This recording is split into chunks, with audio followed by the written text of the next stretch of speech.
الحمد للہ رب العالمین والصلاة والسلام علی سید الانبیاء والمرسلین۔ ناظرین کرام، السلام علیکم ورحمۃ اللہ وبرکاتہ۔ آپ دیکھ رہے ہیں آئی ڈی ایس کے پلیٹ فارم سے بہت پیاری نشریات رحمت رمضان، اور اس کا انتہائی پیارا سیگمنٹ جس کا نام ہے قرآن کی دنیا۔ ہمارے ساتھ تشریف فرمائے ہم سب کے پیارے، بہت ہی محبوب اور مرغوب شخصیت حضرت علامہ مولانا مفتی سلمان احمد اظہری صاحب۔ السلام علیکم ورحمۃ اللہ وبرکاتہ۔ وعلیکم السلام ورحمۃ اللہ تعالی وبرکاتہ۔ اللہ تعالیٰ آپ کو سلامت رکھے حضرت، بڑے پیارے لگ رہے ہیں ماشاءاللہ۔ جزاک اللہ خیر۔ نفاق ہر نظر بس سے آپ کو محفوظ فرمائے۔ آپ سے کم لگ رہے ہیں۔ اللہ اکبر کبیر۔ وہ حضرت کی برکتیں مل رہی ہیں، وہ کہتے ہیں نا ڈائریکٹ فیضان مل رہا ہے، الحمدللہ۔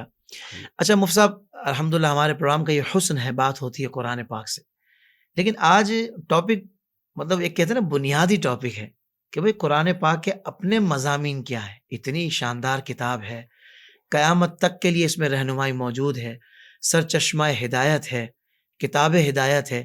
اگر مختصراً بندہ جاننا چاہے کہ بھئی قرآن پاک کے اپنے مضامین کیا ہیں تو آپ کیا ارشاد فرمائیں گے؟ الحمد للہ وکفا وسلام علی حبیبہ المصطفیٰ، اما بعد فاعوذ باللہ من الشیطان الرجیم، بسم اللہ الرحمن الرحیم۔ اللہم صلی علی سیدنا و مولانا محمد وعلی آلہ واصحابہ وبارک وسلم صلاۃ دائمۃ سرمدا ابدا۔ آمین۔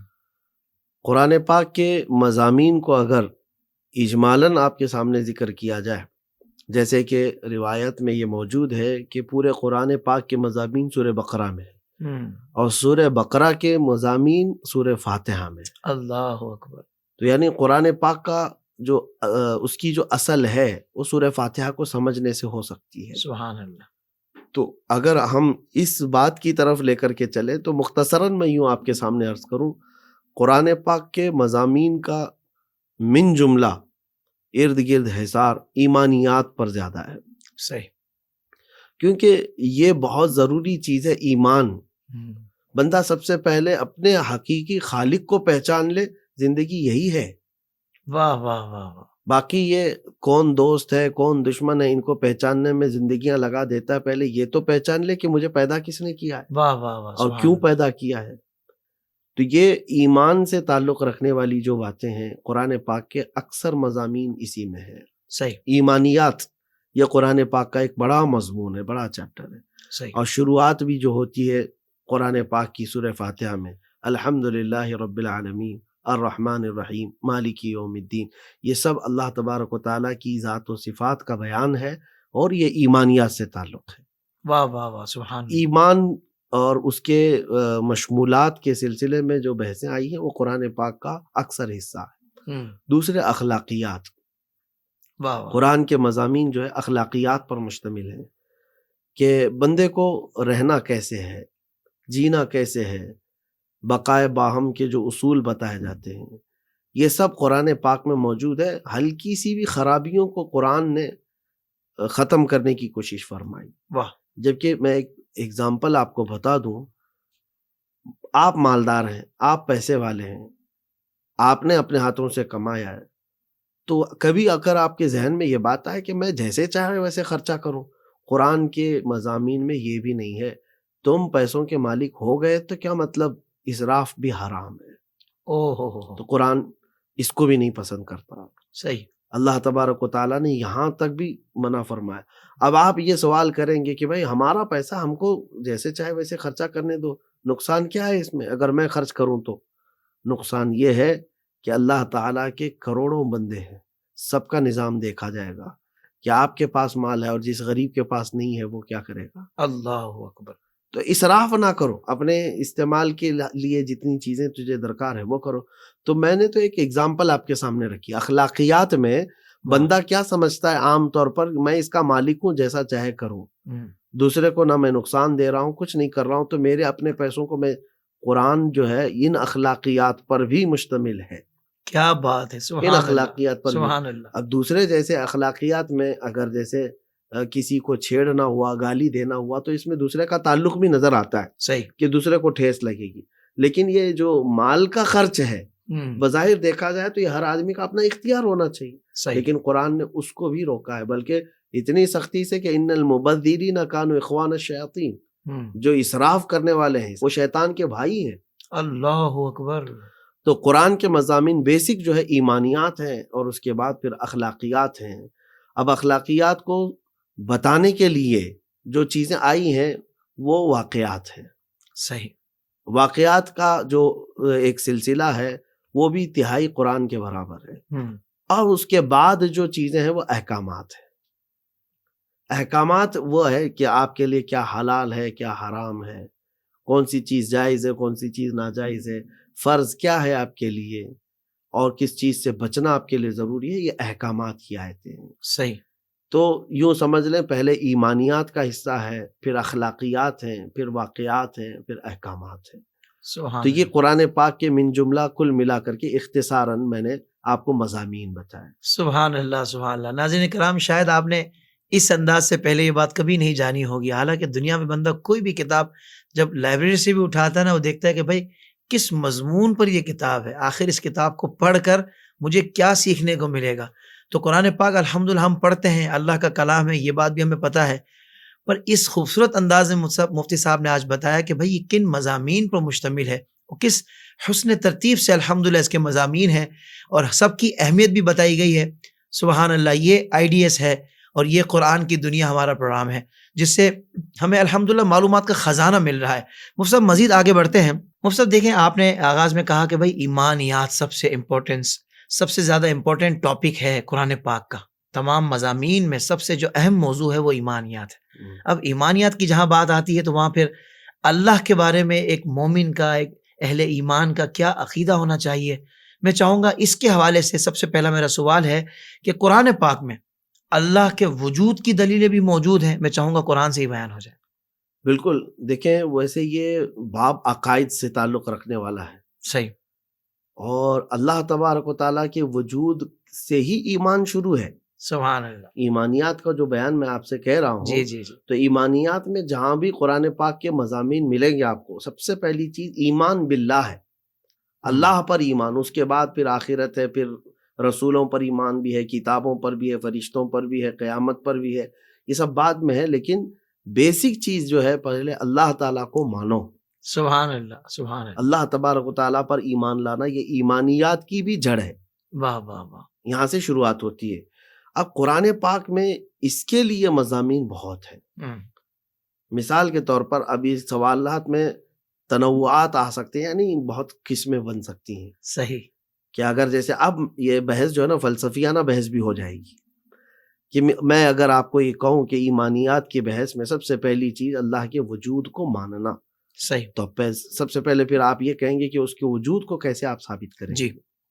اب اللہ تبارک و تعالیٰ ہے، موجود ہے، اس کے لیے دلائل جو ہے نا قرآن نے دنیا کی چیزوں کو بتایا کہ تمہیں عقل نہیں ہے. یہ چیزیں دیکھو، ان فی خلق السماوات والارض واختلاف اللیل والنہار لآیات لأولی الالباب. لآیات جہاں جہاں ذکر آیا ہے وہ اللہ فرماتا نشانیاں ہیں.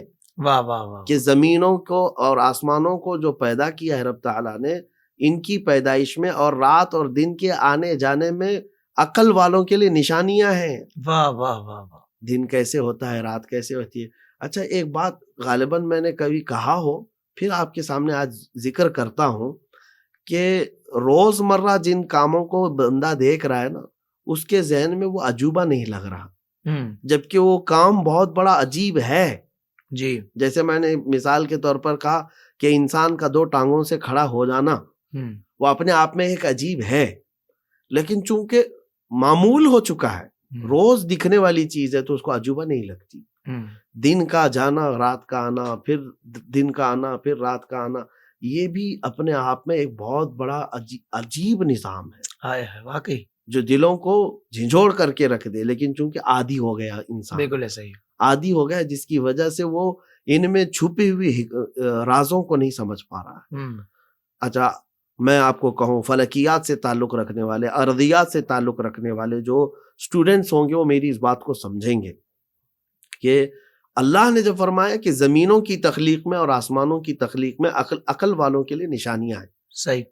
کیوں نشانی ہے؟ کیونکہ اب عام بندے کا حال یہ ہو گیا ہے کہ وہ زمین ہے، چل رہا ہے، پھر رہا ہے، اس کو تو کوئی مطلب ہی نہیں ہے کہ زمین کیسے بنی ہے، کہاں رکی ہے، وہ تو تحقیقات میں نہیں جا رہا ہے. لیکن جو بندہ ریسرچ اسکالر ہے زمینوں کے بارے میں، وہ سمجھ سکتا ہے کہ زمین کی اتنی گہرائیاں ہیں جو سب سے زیادہ اندر تک جا کر کے دیکھا گیا ہے زمین، وہ زیادہ سے زیادہ جو کھودا گیا وہ 12 کلومیٹر تک جا سکے، اس کے بعد نہیں. اچھا. اور اس کے بعد جو لاوا ہے اندر، جو آگ ہے، وہ اتنا زیادہ ہیٹ والا ہے کہ جس کو روئے زمین پر موجود کوئی بھی آلہ نہیں برداشت کر سکے گا. آج تک وہ ایسی چیزیں نہیں پیدا ہوئی کہ اتنے اندر جانے کے بعد وہ ساری چیزوں کو بھسم کر دے گا. تو مطلب فائر پروف اتنا بھی زیادہ کوئی آج تک بنا نہیں سکا. اب زمین کے اندر یہ ساری چیزیں موجود ہیں، اور پھر اس کو یہ بھی کہا گیا کہ زمین کو پانی پر بچھایا گیا ہے. پانی پر زمین کو بچھایا گیا. یہ زمین کی خلقت میں آپ کو بتا رہا ہوں. جگہ جگہ جو پہاڑ نصب ہیں، قرآن تو کہتا ہے کہ ہم نے میخ بنا کر کے اس کو مار دیا ہے کہ زمین جو ہے نا ڈس بیلنس نہ ہو. کیا بات ہے. تو پہاڑ بھی جو ہے نا بغیر کسی وجہ کے نہیں ہے. اچھا میں بات بتاتا ہوں. ایک مسئلہ آیا تھا ہمارے زمانے طالب علم میں، صفا اور مروہ کی توسیع کا مسئلہ تھا. میرے استاد گرامی حضور طہ حبیشی صاحب نے اس کی پوری تحقیق پیش کی تھی. بعض لوگ یہ کہہ رہے تھے صفا پہاڑی ہے، مروہ پہاڑی ہے، اس کی وضاحت کر رہے تھے کہ پہاڑ نیچے جا کر جڑیں چھوڑتا ہے، پہاڑ پھیلتا ہے. جیسے درخت کی جڑیں ہوتی ہیں پہاڑ کی بھی ہوتی ہیں. تو آپ نے ثابت فرمایا تھا کہ نہیں، پہاڑ کی جڑیں نہیں ہوتی. پہاڑ جو ہے پھر نیچے اس طرح سے باریک ہوتا ہوا اندر جاتا ہے. اچھا. اور اوپر جتنا پہاڑ دکھ رہا ہے یہ اس کا 10واں حصہ ہے، اور نیچے 90% نیچے ہے. اچھا. جتنے پہاڑ آپ کو دکھ رہے ہیں. صحیح. کیونکہ میخ کی شکل یہ ہے، اور قرآن میں وتد کہا گیا پہاڑ کو. صحیح. میخ ٹھوک دیا جائے تو میخ کا اکثر حصہ اندر ہوتا ہے. واہ واہ. اور اس کا صرف سر اوپر ہوتا ہے، جس کو ہم کیل بھی کہتے ہیں ہمارے اردو میں. ہاں جی، کیل. اب یہ کیلیں ہیں جو ٹھوکی گئی ہیں زمین پر. صحیح. اور یہ جو ان کا سرا دکھ رہا ہے، یہ کیوں ٹھوکی گئی ہیں؟ کہ پانی پر زمین کو بچھایا گیا ہے کہ پانی پر زمین ہلے ڈلے نہ، ادھر سے ادھر نہ بہگ جائے. اس کو کیلیں ڈال کر کے روکا گیا ہے. تو مجھے آپ بتاؤ کہ پانی جیسی چیز پر ہم چادر بھی ڈال دیں تو اندر چلی جائے، اور اتنی بھاری بھرکم زمین کو پانی اٹھا کر کیسے رکھا ہوا ہے؟ پانی میں کیسے موجود ہے یہ؟ اور اس کے علاوہ اور حیرت کی بات، میں صرف ابھی ایک ہی آیت کے پاس آیا ہوں کہ آپ نے کہا کہ اللہ کے وجود کی کیا دلیل ہے. ایک آیت پر ہی اگر ہم گفتگو کریں بڑی طویل ہو جائے گی. صحیح کہہ رہے ہیں. زمین کی پیدائش میں یہ حکمتیں کہ آخر پھر بندے کو سوچنا چاہیے کہ اتنی بھاری بھرکم زمین کو آخر کوئی تو پیدا کیا ہے، کوئی ہوگا اس کا مالک. بغیر اس کے کوئی زمین اس طرح سے نہیں آئی ہوگی. اب آسمان کی طرف چلتے ہیں. آسمان کیا ہے؟ دنیا میں آج تک کوئی بھی خلا میں چھت بنا نہیں سکا. ٹیکنالوجی چاہے جتنی بھی ہائی لیول کی ہو، بغیر پلر کے، بغیر ستون کے کوئی چھت قائم ہو سکی نہیں ہوئی آج تک، نہیں ہو بھی نہیں سکتی. جی. لیکن ایک ہی چھت ہے جو بغیر ستون کے ہے. سبحان اللہ. واہ واہ واہ. اللہ الذی رفع السماوات بغیر عمد. اللہ فرماتا بغیر کسی ستون کے اس نے اوپر آسمان تان رکھا. کیا بات ہے. اللہ فرما بھی رہا ہے ساتھ. اللہ فرما رہا ہے کیونکہ یہ دلائل میں قرآن کی آیتیں آئی، ایمانی. واہ واہ واہ. جن لوگوں کو شک و شبہ ہے وہ آسمان کی طرف جائے. حیرت کی بات میں آپ کو بتاؤں، ہم یہاں بیٹھے ہوئے ہیں، کہیں پر بھی جو بندے مسجد میں بیٹھے ہوں گے، گھر پر بیٹھے ہوں گے، سن رہے ہوں گے، ابھی اگر ان کو ایسی خبر ملے کہ تمہاری چھت میں سوراخ ہو گیا یا پلر ہل گئے ہیں اور چھت گرنے والی ہے، تو یہ دوڑ کر کے کہاں جائیں گے پناہ لینے کے لیے؟ گھر سے باہر چلے جائیں گے. گھر سے باہر کھلے آسمان کے نیچے. بالکل. حیرت کی بات نہیں ہے کہ تم پلر والے چھت کے نیچے ڈر رہے ہو، بغیر پلر والے چھت کے نیچے محفوظ ہو. کیا بات ہے. تمہیں اتنا یقین ہے کہ وہ چھت نہیں گرنے والی ہے. ہماری پلر والی چھت جو ہے اس کے اندر درار آ سکتی ہے، گر سکتی ہے، اور ہم دب سکتے ہیں. لیکن بندہ اپنے آپ کو اتنا محفوظ سمجھتا ہے جب کھلے میدان میں جائے آسمان کے نیچے، جبکہ اس کا کوئی ایک بھی پلر نہیں. کیا بات ہے. واہ واہ واہ. تو تمہارے دلوں میں بھی یہ بات موجود ہے کہ تم محسوس کرتے ہو کہ یہ آسمان کبھی آج تک نیچے نہیں آیا، اس کو کون ہے جو قائم کیا ہوا ہے. واہ واہ. اچھا 20ویں پارے کی جو آیتیں شروع ہے نا، 5 آیتیں مسلسل رب تبارک و تعالیٰ کی طرف سے کہ اللہ کے وجود کے دلائل میں آئی ہیں. امن خلق السماوات والارض وانزل لکم من السماء ماء، اور آسمانوں سے جس نے پانی اتارا، فانبتنا به حدائق ذات بہجہ، اور جس نے پھلوں والے باغیچے تمہارے لیے اتارے. سبحان اللہ. ایک بیج لے لیجیے آپ، گیہوں کا ہو، جو کا ہو، ہاتھ پہ رکھتے ہیں اور اس پہ پانی ڈالتے رہتے ہیں، تو کیا اس سے بھی پودے نکل آتے ہیں؟ نہیں. اور ہمارے ہاتھ نے کیا قصور کیا ہے؟ لیکن وہی زمین پر آپ ڈالیں، دوسرے ہی دن اس کی کوپلیں نکل آتی ہیں، زمین کا سینہ چیر کر کے باہر آتا ہے. واہ واہ واہ. اور وہ اتنا ہلکا نازک کہ اس کو انگلیوں میں پکڑو تو ختم ہو جائے. اور اس کے بعد پھر کھڑا بھی ہوتا ہے، زمین کا سینہ بھی چیر کر کے آیا ہے. بڑی سی بڑی آندھی آ جائے، بڑے درخت تو اکھڑ سکتے ہیں لیکن وہ پودا نہیں جاتا، واہ واہ واہ. وہ کھڑا ہے. تو اللہ تبارک تعالیٰ قرآن میں فرما رہا ہے کس نے نکالے تمہارے لیے؟ مظاہر قدرت اتنے ہیں حافظ صاحب، میں آپ کو کیا بتاؤں کہ دنیا جو جغرافک جانتی ہے، اور آج جو ریسرچ اسکالر ہیں وہ دیکھتے ہیں پودوں کی، پھولوں کے، پھلوں کے رنگوں کا آج تک تعین نہیں ہو سکا کہ کتنے ہیں. اللہ اکبر. مچھلیوں کے اندر کتنی اقسام ہیں یہ آج تک تعین نہیں ہو سکا، کتنے لاکھ قسم کی مچھلیاں ہیں. یہ ہر ایک فیلڈ الگ الگ ہے. بندہ اس میں گم ہے آفاق میں، لیکن پہچاننے کے لیے اگر اللہ نے اس کو ہدایت دی تو فوراً سمجھ جائے گا کوئی ایک بڑی طاقت ہے، کوئی ایک سپریم طاقت ہے جو ان سب چیزوں کو کنٹرول کی ہوئی ہے. بنا اس طاقت کے یہ سارا کنٹرول نہیں ہو سکتا. تب یہی اللہ کے وجود کی دلائل. اچھا، میں وہ 20ویں پارے کی آیتیں کہہ رہا تھا. امن جعل الارض قرارا، کون ہے جس نے زمین کو قرار دیا ہے؟ امن یجیب المضطر اذا دعا، کون ہے جو پریشان حال کی دعاؤں کو سنتا ہے؟ سبحان اللہ. امن یہدیکم فی ظلمات البر والبحر، کون ہے جو تمہیں خشکیوں میں اور تریوں میں راستہ دکھاتا ہے؟ یعنی یہ بھی اللہ تعالیٰ کی نشانیاں ہیں. یہ جو جہاز چلتے ہیں نا، تو یہ کیا کمپنیوں کا کمال ہے؟ پانی پر جو جہاز چلتے ہیں، کون سا ایسا آلہ لگا کر کے رکھے ہو کہ ڈوبتی نہیں؟ یہ تو آج تمہاری ٹیکنالوجی ہے. اس زمانے سے یہ کشتیاں ہیں جب لکڑیوں کی چلتی تھی. کیا بات ہے مفتی صاحب، واہ واہ واہ. لکڑیوں کی چلتی تھی. 50 گرام کا نہیں، 2 گرام کی کنکری لیجئے اور اسی پانی میں آپ ڈالیے. مجھے بتائیے کہ وہ کنکری اوپر تیرے گی کہ اندر جائے گی؟ اندر جائے گی. وہ چاہے جیسا سمندر ہو کہ ندی ہو، لیکن ہزاروں ٹن وزنی جہاز آپ اس پانی پر چھوڑو اور مسافروں کو لے کر کے بھی چل رہی ہے. اور رب تبارک و تعالیٰ فرما رہا ہے کشتیوں کا پانی پر چلنا یہ عقل والوں کے لیے نشانی ہے کہ ان کو چلانے والا خدا ہے. اللہ اکبر. بے شمار دلائل ہیں، بے شمار دلائل ہیں. بس یہی ہے کہ دیدہ کور کو کیا نظر آئے کیا دیکھے اللہ. پھر جب جس کے لیے ہدایت موقوف ہو گئی ہے، وہ اس نے اپنے آپ کے دروازے بند کر لیے، تو یہ نشانیاں بھی اس کے لیے کچھ نہیں. اللہ اکبر. اللہ. دنیا میں اتنی نشانیاں ہیں. چلیں یہ تو مظاہر قدرت میں نے زمین کے بتائے، آسمان کے بتائے، پیڑ پودے، جنگلی جانوروں کے، نباتات کے. خود انسان اپنے آپ میں دیکھے اللہ کی نشانیاں ہیں. وَفِي أَنفُسِكُمْ أَفَلَا تُبْصِرُونَ، قرآن کہتا ہے تمہاری جانوں میں ہماری نشانیاں ہیں، کیوں نہیں سمجھتے؟ کیوں نہیں سمجھتے؟ ایک ہی اگزامپل میں آپ کو دوں، کبھی کبھار میں عرض کرتا ہوں. ایک روٹی ہے، گیہوں کی روٹی آپ کھاتے ہیں. اس روٹی کے آنے میں کتنے منزلیں طے ہوئی ہیں. یعنی گندم زمین میں گیا، فصل آئی، کٹائی ہوئی، پھر اس کے بعد گندم جب آ گیا، گیہوں جب آ گیا تو اس کی پسائی ہوئی، آٹا بنا. یہ منزلیں طے کر رہے نا. آٹا بنا، گھر پہ آیا، اور اس کے بعد اس کی گندھائی ہوئی، اس کی وہ بنی، پیڑیاں بنی، اور اس کے بعد پھر اس کی روٹیاں بنی، اور اس کے بعد توے پر گئی. یہاں پر میں ایک چیز بتانا چاہتا ہوں.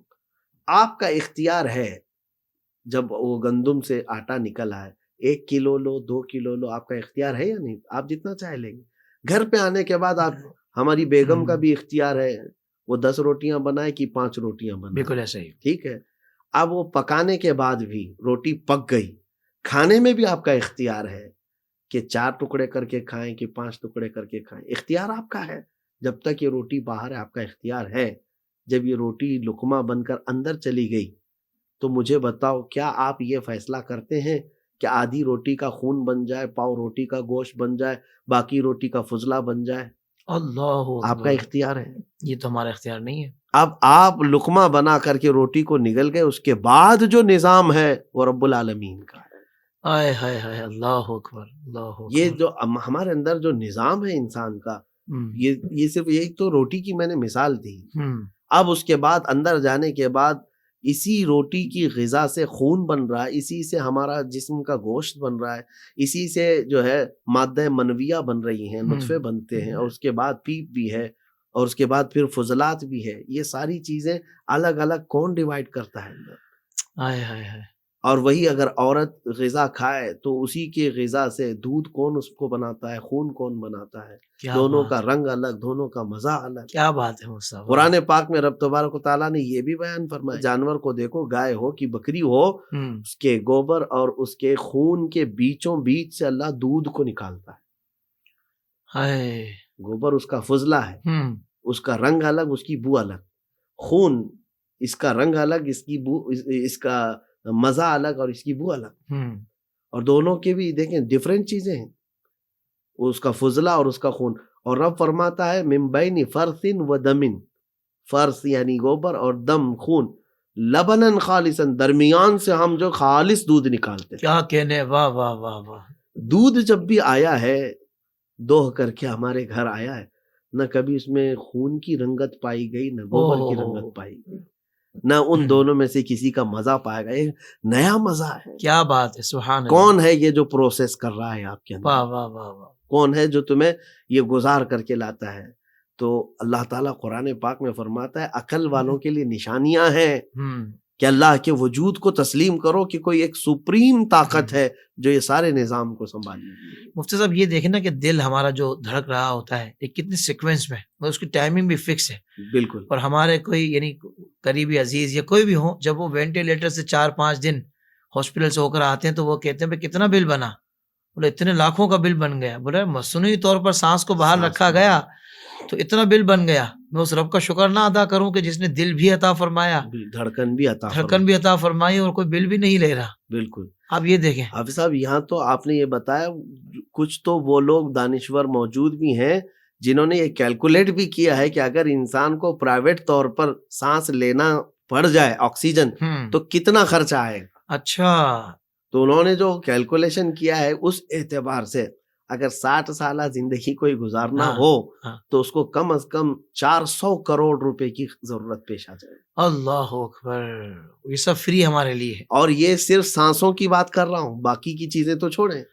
اگر آکسیجن بھی لینا پڑا پھر بھی شکر نہ ہو مفتی صاحب اگر، تو یہ اللہ تبارک و تعالیٰ نے مفت میں ہر ایک کو عطا کیا. تو پھر تو وہ آیت کیا خوب ہے کہ فَبِأَيِّ آلاء ربکما تکذبان. اللہ اکبر. تو چونکہ آپ نے یہ سوال یہ فرمایا تھا کہ اللہ کے وجود کی کیا دلائل ہے، تو ہم تو ایک آیت میں ہی رہ گئے. وقت بھی آپ کا کافی ہو چکا ہے. وقت بھی کافی ہو گیا حضرت. ماشاء اللہ، یعنی بہت وسعت ہے موضوع کے اندر. بالکل. اور الحمدللہ آپ کے پاس دینے کے لیے بھی بہت کچھ ہے. اللہ کا عطا کیا ہوا جو کچھ. ماشاء اللہ ماشاء اللہ. مفتی صاحب تھوڑا سا مزید اس پہ آگے بڑھتے ہیں. اچھا مفتی صاحب، یہ آپ نے قرآن پاک سے اللہ کے وجود کے حوالے سے تو گفتگو بڑی کمال فرمائی ہے، مگر اگلا سوال یہ بھی اٹھایا جاتا ہے کہ بھائی اللہ کو ایک ماننا کیوں ضروری ہے، کتنا ضروری ہے، اور ایک سے زائد اگر مانا جائے تو اس میں کیا خرابیاں ہیں؟ یہ بھی یقیناً اس میں آپ ارشاد فرما دیں گے تو ہماری آڈینس کو بہت کچھ سیکھنے کو ملے گا. قرآن پاک سے تو ہے ہی، لیکن آپ نے جو سوال فرمایا ہے کہ اگر وجود کو تسلیم کر لیا ہے تو سیکنڈری جو چیز آتی ہے وہ ایک ہی تسلیم کرنا ہوگا آپ کو. کیونکہ اللہ تبارک و تعالیٰ کا جو وحدت الوجود ہے، واجب الوجود ہے، یہ سب جو مسائل ہیں اس پر پھر سیر حاصل گفتگو کریں گے. لیکن ایک ماننا اس لیے ضروری ہے کہ آپ نے خدا کو کیسے مانا، پہلے یہ بتایا. آپ اللہ کا وجود ہے تو اللہ کا وجود ہے تو خدا وہ ہوگا جو سب سے زیادہ طاقتور ہو اور کسی کا محتاج نہ ہو. بے شک بیسک چیز یہی ہے جی. اگر وہ کسی کا محتاج بن گیا تو پھر وہ خدا نہیں ہے.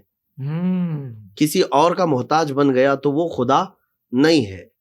اگر جیسے آپ نے سوال کیا ایک ہی ہونا کیوں ضروری ہے، بات یہی ہے، یہی مسئلہ آ جائے گا. اگر دوسرا آ گیا تو اب مجھے بتائیں کہ اب یہ دونوں مل کر کے کیسے چلائیں گے، دونوں مل کے کیسے چلائیں گے.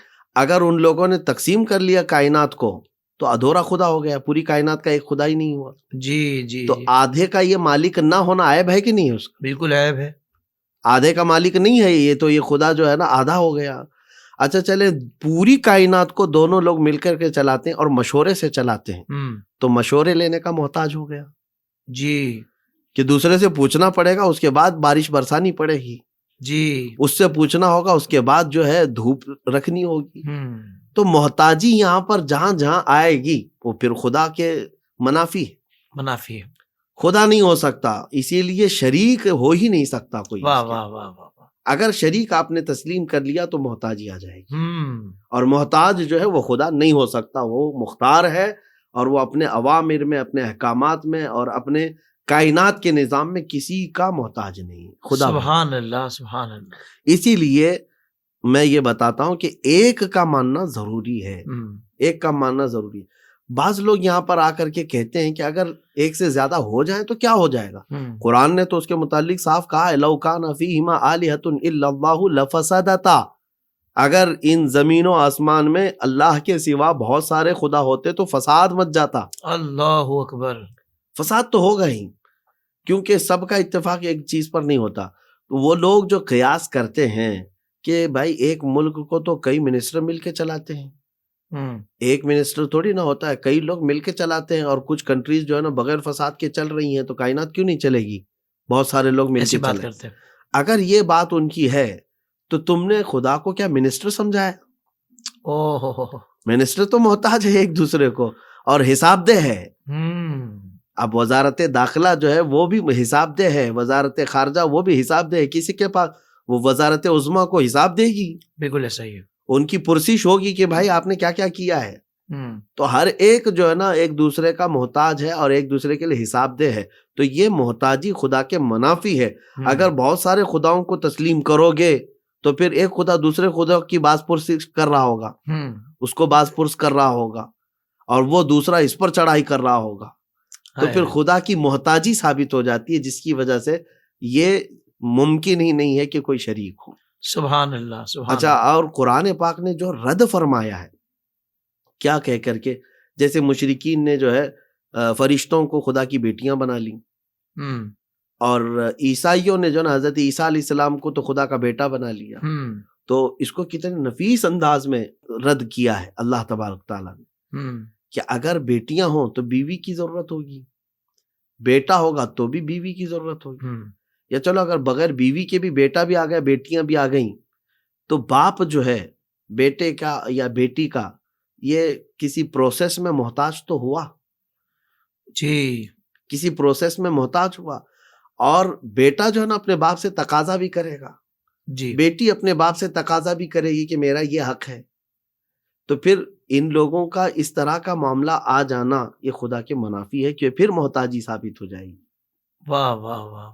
دنیا کا ہر باپ اپنے بیٹوں اور بیٹیوں کو مد نظر رکھ کر کے اپنے کام کرتا ہے. بالکل ایسا ہی. تو محتاجی تو ہے، آپ ہزار انکار کرو. لہذا جب اللہ تبارک و تعالیٰ نے تو یہ فرمایا ہے کہ قرآن پاک میں کہ تم کہتے ہو اس کی اللہ کی بیٹیاں ہیں، اللہ نے تو کوئی بیوی ہی نہیں بنائی، بیٹیاں کہاں سے؟ اس پروسیس کا ہی انکار کر دیا گیا. اللہ محتاج نہیں. لم یلد ولم یولد. سبحان اللہ سبحان اللہ. اچھا، آپ کے سوال کو میں ایکسٹینڈ کر رہا ہوں. واہ.